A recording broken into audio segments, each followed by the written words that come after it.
Did you know that you are a highly intelligent person? If yes, then I'm super happy for you. If you want to know more about your intelligence, to believe it even more, then stay with me for the next couple of minutes to explore the theory of multiple intelligences. This is a theory developed by Howard Gardner, an American psychologist and pedagogist who developed in the 80s an approach to education and human development based on the idea that humans are intelligent in a multidimensional way. But before that, before going into the depth of this theory and this approach, I want to invite you to subscribe to my YouTube channel, comment on this video, give it a like, share it with your friends, and in this way, my work that aims at personal evolution can reach you and other people, and together make the world a better, more healthy place. Okay, now going back to the theory. So in the 80s, people were measured, their intelligence was measured through the IQ test. That was based on a lot of logical mathematical operations.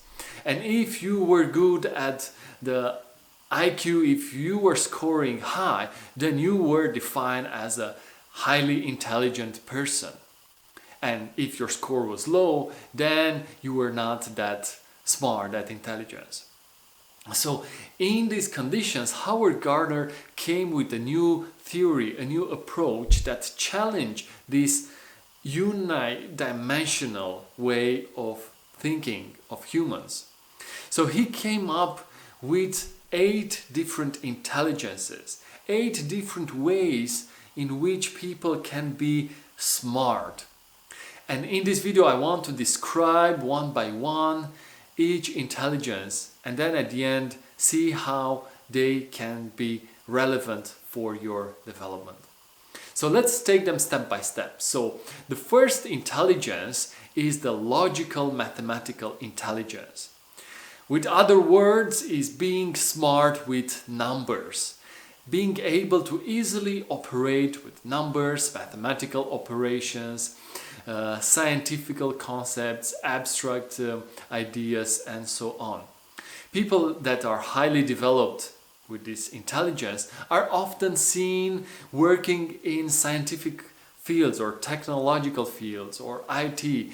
They can be, scientists, physicians, chemists, math teachers, software developers, and so on. So this is the logical mathematical intelligence. Second one is linguistic intelligence. Being smart with words and anything that is connected with speaking, listening, writing, basically using words in a creative, intelligent way. People that have a high degree of linguistic intelligence are often seen as writers, language teachers, translators, public speakers, and basically people that find comfort and pleasure in using words. A third type of intelligence is the interpersonal intelligence. Being smart with people, being able to work easily with other people, communicate, engage with other people. Those that have a high level of this intelligence are often seen as teachers, educators, psychologists, mentors, coaches, leaders, animators in youth centers, and so on. So basically people that are smart with other people. Another type of intelligence is the intrapersonal intelligence, being smart with ourselves. And we often use this ability, this intrapersonal intelligence, when we are working with ourselves, when we reflect on our experiences, when we make plans, when we create our vision for the future, maybe when we work in therapeutical processes, and we spend some time in solitude. So those people that have more introspective part that is stronger, maybe being more introverted, have a higher level of intrapersonal intelligence. Okay, so four of them have been explained. Now we have four more left. Can you bear with me? Okay, let's go. So another type of intelligence is the visual spatial intelligence. Being able to be smart with images and spaces. Those that have high level of this intelligence are often seen as painters, architects, designers, those people that are good with drawing, with creating, arranging different spaces indoors and outdoors.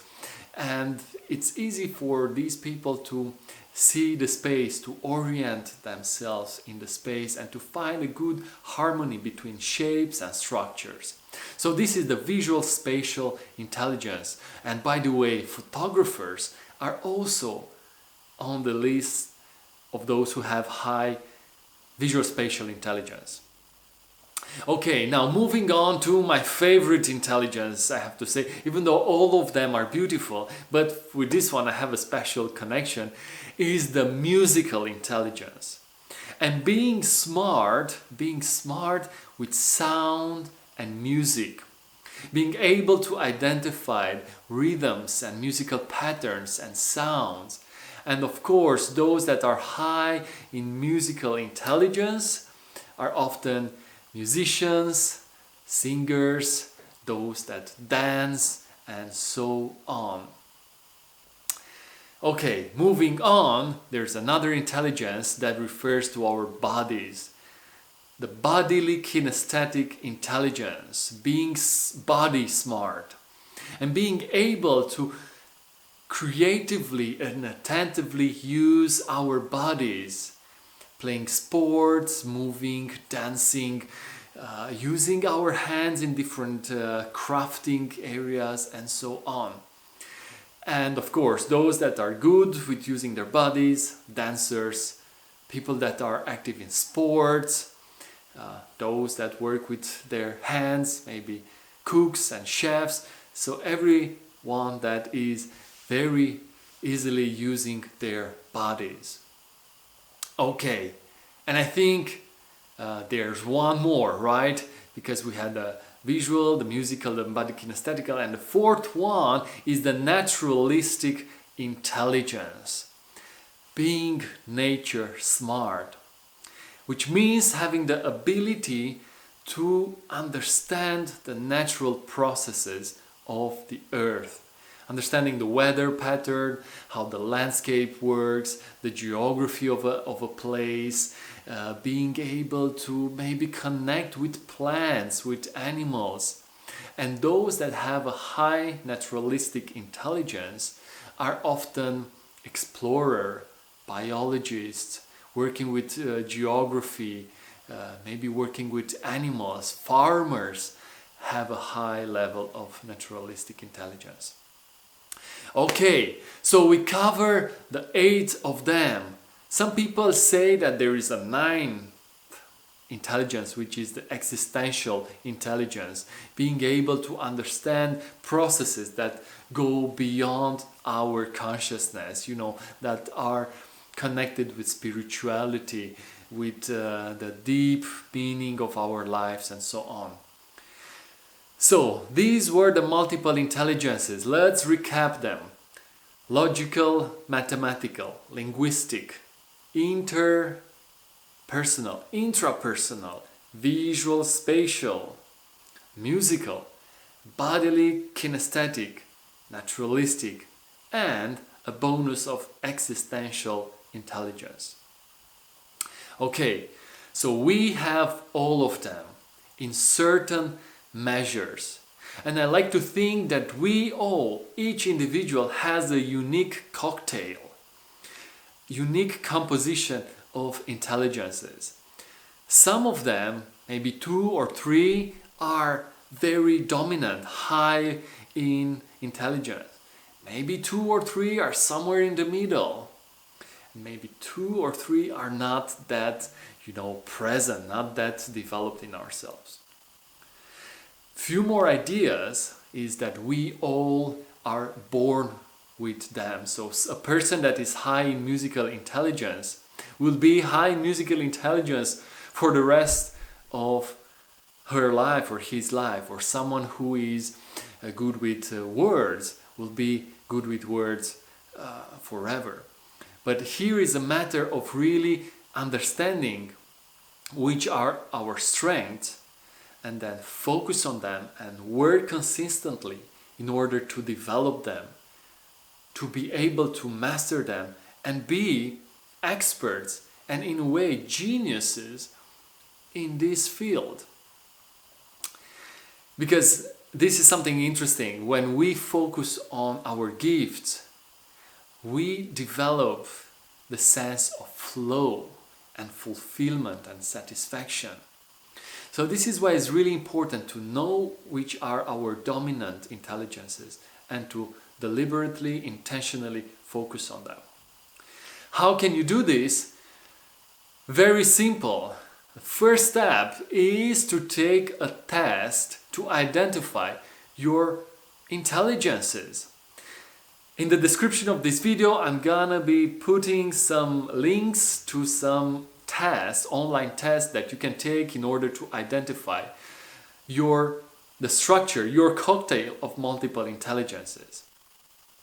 You can also make a chart in which you can visually identify. You'll see here an example, an image with this chart where you can identify, okay, which is, stronger, average, and a little bit less developed. So once you have this map, once you know your strengths, you can go and practice them, develop them.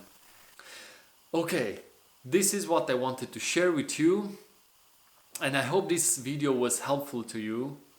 And I want to remind you that if you liked it, feel free to subscribe to the YouTube channel, give it a like, give it a share, and let's grow together and let's become agents of cultural evolution.